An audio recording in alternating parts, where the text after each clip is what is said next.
প্রিয় চাকরি প্রত্যাশী বন্ধুরা, আশা করছি সবাই ভালো এবং সুস্থ আছেন। তো আজকে আবার হাজির হলাম বিডিএস এনজিও নতুন করে নিয়োগ দিয়ে সম্পূর্ণ বিনা অভিজ্ঞতা এইচএসসি পাশে আবেদন করতে পারবেন প্রায় 1100 পদে। তো এখানে কিভাবে আবেদন করবেন, আবেদনের প্রসেস এবং যাদের চাকরি প্রয়োজন তারা যদি এখানে আবেদন করতে চান সম্পূর্ণ বিনা অভিজ্ঞতা এইচএসসি পাশে কিভাবে আবেদন করলে আপনার ডাক আসার সম্ভাবনা বা চাকরি হওয়ার সম্ভাবনা বেশি থাকবে, এই সবগুলো বিষয় আজকে এই ভিডিওর মধ্যে আপনাকে বুঝিয়ে দেওয়ার সর্বোচ্চ চেষ্টা করবো। এখানে যে বিষয়গুলো আছে সেগুলো আমাকে পুঙ্খানু দেখতে হবে যে কিভাবে আবেদন করলে আপনার ডাক এ টু জেড দেখতে হবে আপনাকে ভিডিওটা, এবং ডাক যেন আসে সেই বিষয়গুলো আমরা এখানে আলোচনা করার সর্বোচ্চ চেষ্টা করবো। আমি বর্তমানে অবস্থান করতেছি হলো বিডিএস এনজিও যে অফিসিয়াল ওয়েবসাইট আছে সেখানে, এবং সেখান থেকে আমাদের নিয়োগটা ক্যারিয়ার থেকে দেখতে পাবো, অথবা আমরা তাদের যে নিয়োগটা আছে সেটা অলরেডি ডাউনলোড করে রাখছি। তো এটা হচ্ছে তাদের নিয়োগটা, এবং তারা এখানে বলছে যে চাকরি বাকরি যেটা অলরেডি দিয়েছে এবং প্রথম আলোতে প্রকাশ করা হয়েছে 14 আগস্ট 2026 খ্রিস্টাব্দ শুক্রবার, অর্থাৎ আজকেই প্রকাশ করা হয়েছে।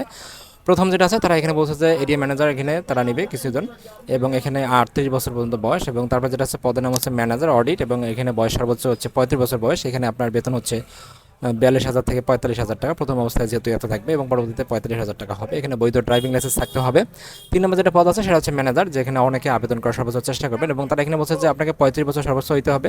হিসাব বিজ্ঞান, ফিনান্স, এবিএম বা এমবিএ যেটা আছে কম্পিউটার সায়েন্স, এগুলো থেকে আপনি আবেদন করতে পারবেন। এবং তারা এখানে বলছে যে অবশ্যই আপনাকে 3 বছরের বাস্তব অভিজ্ঞতা থাকতে হবে, এবং এখানে যে বিষয়টা 45,000 টাকা প্রথম বেতন এবং পরবর্তীতে 48,000 টাকা বৈধ ড্রাইভিং লাইসেন্স থাকতে হবে।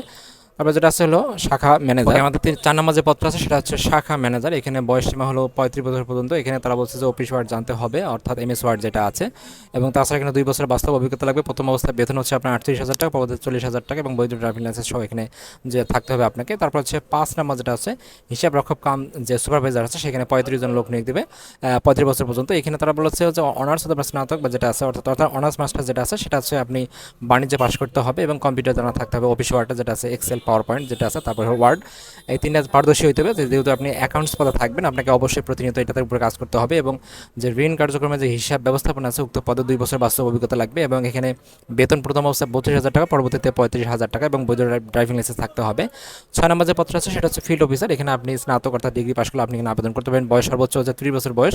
ঋণ কর্মসূচিতে কমপক্ষে 1 বছর বাস্তব অভিজ্ঞতা থাকতে হবে, এবং মাসিক বেতন প্রথম অবস্থায় 25,000 থেকে 28,000 টাকা যাবে, এবং এখানে বৈধ ড্রাইভিং লাইসেন্স থাকতে হবে। তো যারা এখানে আবেদন করতে যাচ্ছেন অনার্স পাশে, তারা কিন্তু অবশ্যই একটা কম্পিউটারের যে কোনো একটা ধরনের প্রতিনিয়ত বলে থাকি, তো অনেকে আসলে বোঝে না বিষয়গুলো। আপনি যে কোনো দোকান থেকে একটা যে কোনো একটা নাম দিয়ে একটা 1 বছরের একটা এক্সপিরিয়েন্স সার্টিফিকেট বা 1.5 বছরের তুলে দেবেন, এবং আপনারা যখন পরীক্ষাতে যাবেন ঢাকাতে অবশ্যই আপনারা ফিল্ড অফিসারের যে কাজগুলো আছে সেগুলো বিষয়ে অবশ্যই আপনারা ইউটিউবে বা যে কোনো জায়গায় সার্চ দিয়ে আপনি পড়াশোনা করে যাবেন, তাহলে বুঝতে পারবেন যে না আপনি এই পদে কাজ করছেন। তো যেহেতু চাকরির প্রয়োজন আপনাকে আসলে বিভিন্নভাবে বুঝতে হবে যে আমি আসলে কী কী করতে পারি। তো 7 নম্বর যেটা আছে ফিল্ড অফিসার, এখানে এইচএসসি পাশে আবেদন করতে পারবেন সর্বোচ্চ বেশি, যেটা এখানে 750 মতো লোক নিবে আমার যতটুকু বুঝতে পারছি তাদের সঙ্গে কথা বলে। এবং এখানে তারা বলছে যে অবশ্যই বয়স সর্বোচ্চ হচ্ছে 30 বছর, এবং এখানে তারা বলছে যে প্রথম 1 বছরের বাস্তব অভিজ্ঞতা থাকতে হবে, এবং তারা এখানে 22 থেকে 25,000 টাকা হচ্ছে আপনার বেতন দিবে, এবং এছাড়াও তারা আনুষঙ্গিক ভাতা অর্থাৎ আপনার এখানে প্রায় 30,000 টাকার মতো আপনি পাবেন। বৈধ ড্রাইভিং লাইসেন্স থাকবে, এবং যাদের ড্রাইভিং লাইসেন্স আছে তাদের অগ্রাধিকার দেওয়া হবে, যাদের বাইসাইকেল আছে তারাও কিন্তু এখানে আবেদন করতে হবে। তবে যোগ্যতা সম্পন্ন নারী প্রার্থী থেকে অগ্রাধিকার দেওয়া হবে। তো এখানে মূলত যে বিষয়টা আছে আপনার 1 বছরের এক্সপিরিয়েন্স অবশ্যই আপনার কম্পিউটারের দোকান থেকে একটা সার্টিফিকেট তৈরি করবেন নাম দিয়ে, আশেপাশে বড় স্বনামধন্য কোনো প্রতিষ্ঠান লাগবে না, আপনার আশেপাশে যে কোনো একটা গ্রাম সমিতির নাম দিয়ে সেখানে আপনি বলবেন যে আমি 1 বছর এখানে ফিল্ড অফিসার বা মাঠ কর্মকর্তা হিসেবে কাজ করছিলাম, তো সেই হিসেবে সার্টিফিকেট একটা দেখাবেন, তাহলে আপনার চাকরি হওয়ার সম্ভাবনা সব থেকে বেশি থাকবে। এবং এটা যে কোনো দোকান থেকে আপনি পাবেন, যারা আসলে একটু কম্পিউটারে ভালো এক্সপার্ট আছে তাদেরকে বলবেন, তারা তৈরি করে দেবে। তো এখানে যে বিষয়টা আছে অবশ্যই আপনাকে এখন আবেদনের যে প্রসেসটা আছে সেটা আমরা দেখবো। তার চাকরিতে চলমান প্রার্থী থেকে অগ্রাধিকার প্রদান করা, অর্থাৎ যারা অন্য চাকরিতে আছে তারা কিন্তু এখানে আবেদন করতে পারেন, তাদের কিন্তু অগ্রাধিকার বেশি করে দেওয়া হয়েছে।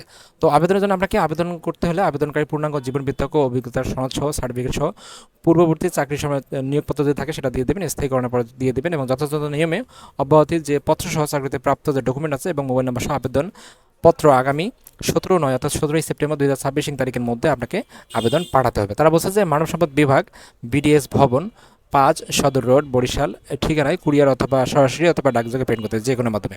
যেহেতু মাইক্রোফিন্যান্স কর্মসূচিতে সেহেতু বিজ্ঞপ্তিকালীন সময় ছাড়াও বছরব্যাপী আবেদন করা যেতে পারে। তো আপনার যেহেতু নিয়োগটা সঠিক কিনা তার জন্য অবশ্যই আপনার কিউআর কোড চেক করে দেখতে পারবেন।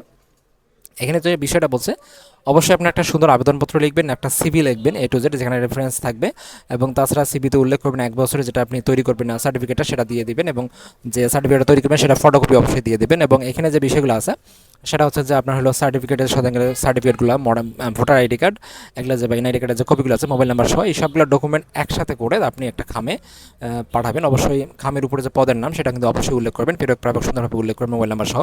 তো এই যে বিষয়গুলো আছে এগুলো হচ্ছে আমাদের মেইন যে বিষয়টা, একটা আবেদনপত্র, একটা সিভি, ডকুমেন্টগুলো এবং এক্সপেন্সের সার্টিফিকেটগুলো একটা খামে আপনারা অবশ্যই ডাকযোগে পাঠাবেন। সেটা হচ্ছে সেপ্টেম্বর তারিখে, অবশ্যই সেটা 17 তারিখের মধ্যে। তো এই ছিল আসলে মূলত নিয়োগটা। যারা চাকরি করতে চাচ্ছেন এইচএসসি পাশে সহ বিভিন্ন পদে, তারা অবশ্যই আবেদন করতে পারেন। এবং আবেদন করতে বা করতে গেলে কোথাও মন চাইলে অবশ্যই আপনার যদি কোনো সমস্যা মনে হয় যে আমি আসলে এটা বুঝতেছি না, অবশ্যই আমাকে কমেন্টস করে জানাবেন, আমি রিপ্লাই দিয়ে আপনার সমস্যার সমাধান করার সর্বোচ্চ চেষ্টা করব। Thank you so much video দেখার জন্য। এরকম নিত্য নতুন প্রতিনিয়ত চাকরি আপডেট পেতে, প্রতিনিয়ত পাওয়ার জন্য অবশ্যই আমার চ্যানেলটি সাবস্ক্রাইব করে আমাদের পাশে থাকবেন, এবং ভিডিও যদি ভালো লেগে থাকে অবশ্যই একটা লাইক এবং একটা শেয়ার, আপনার দ্বারা আরও অনেকেই উপকৃত হয়। Thank you so much video দেখার জন্য আবারও।